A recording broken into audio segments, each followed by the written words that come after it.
स्वागत है आप सभी का आपके अपने YouTube चैनल बायोपॉइंट पे। बायोपॉइंट के आज के इस वीडियो में हम आप समझेंगे ब्लड क्लॉटिंग को और ब्लड क्लॉटिंग के इम्पोर्टेंस को, और हम जानेंगे कितने टाइम में हो जाता है ब्लड क्लॉट और ब्लड क्लॉट करने के लिए कौन कौन से फैक्टर होते हैं रिस्पॉन्सिबल। एक फ्लो चार्ट से हम समझेंगे जिससे आप किसी भी एग्जाम में ब्लड क्लॉटिंग से संबंधित किसी भी प्रश्न का आंसर आसानी से कर सकेंगे। आज के इस वीडियो के अंत में ये भी हम जानेंगे क्लॉट क्या होता है, कोएगुलम क्या होता है, what is blood clotting, blood change from fluid to gel when it come in contact with air in response to injury और ट्रॉमा।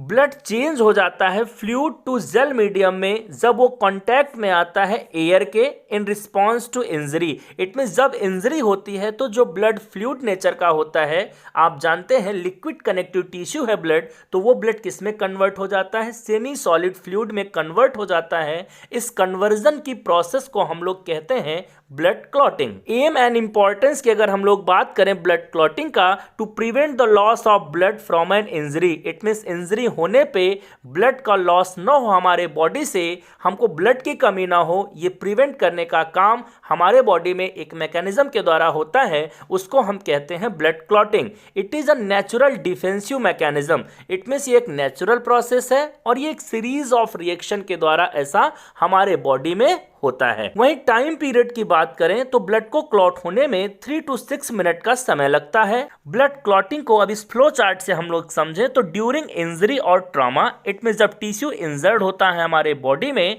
तो रप्चर्ड हो जाती हैं प्लेटलेट्स। कौन रप्चर्ड होते हैं?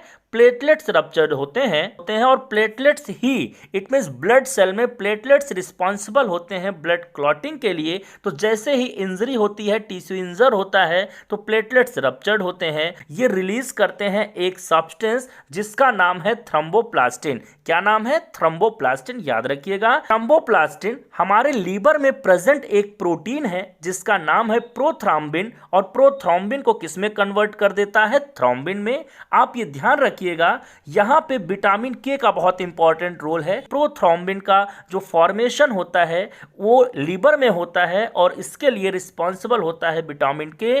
तो जैसे ही टिश्यूज इंजर्ड होते हैं वो रिलीज करते हैं एक सब्सटेंस जिसका नाम है थ्रोम्बोप्लास्टिन, और थ्रोम्बोप्लास्टिन प्रोथ्रोम्बिन को कन्वर्ट कर देता है थ्रोम्बिन में। और ये सब किसके प्रेजेंस में होगा? कैल्शियम आयन के प्रेजेंस में होगा। जैसे ही थ्रोम्बिन बनता है वो कैल्शियम आयन के प्रेजेंस में फाइब्रिनोजन को कन्वर्ट कर देता है फाइब्रिन में। फाइब्रिनोजन सॉल्युबल प्रोटीन है और जो फाइब्रिन है वो इनसॉल्युबल फाइबर के फॉर्म में कन्वर्ट हो जाता है in the presence of thrombin, और कैल्शियम आयन के प्रेजेंस में ये बातें होती हैं। आप फिर से एक बार समझिए, जैसे ही प्रोथ्रोम्बिन थ्रोम्बिन में कन्वर्ट होगा कैल्शियम आयन के ही प्रेजेंस में, वो फाइब्रिनोजन जो कि सॉल्युबल फॉर्म में हमारे ब्लड में रहता है उसको फाइब्रिन में कन्वर्ट कर देगा जो कि इनसॉल्युबल हो जाता है और क्लॉट का हो जाता है फॉर्मेशन। और इस तरीके से ब्लड क्लॉटिंग की प्रोसेस हमारे बॉडी के अंदर होती है। क्लॉट और कोएगुलम क्या होता है इसको आराम से आप समझिए। A network of threads called the fibrins in which dead and damage formed elements of a blood are trapped. It means जब ब्लड लीक होता है बॉडी से तो बहुत सारे ब्लड सेल्स क्या होते हैं बॉडी से बाहर जाने लगते हैं। तो जो क्लॉट और कोएगुलम बनता है during a clotting, blood clotting के दौरान, जो कि है क्या? Basically a network of thread जिसको कि हम लोग फाइब्रिन्स कहते हैं। वही जो फाइब्रिनोजन सॉल्युबल फॉर्म में था, जब वो इनसॉल्युबल फाइब्रिन में कन्वर्ट होता है तो नेटवर्क ऑफ थ्रेड लाइक जो स्ट्रक्चर बनता है जो कि फॉर्म्ड एलिमेंट्स को, इट मींस ब्लड सेल को बॉडी से बाहर जाने से ट्रैप करता है, उसको हम लोग क्लॉट और कोएगुलम कहते हैं। तब तक के लिए चैनल को कर लीजिए सब्सक्राइब। मिलते हैं फिर किसी नए वीडियो में। अंत तक बने रहने के लिए आप सभी का सहृदय से धन्यवाद।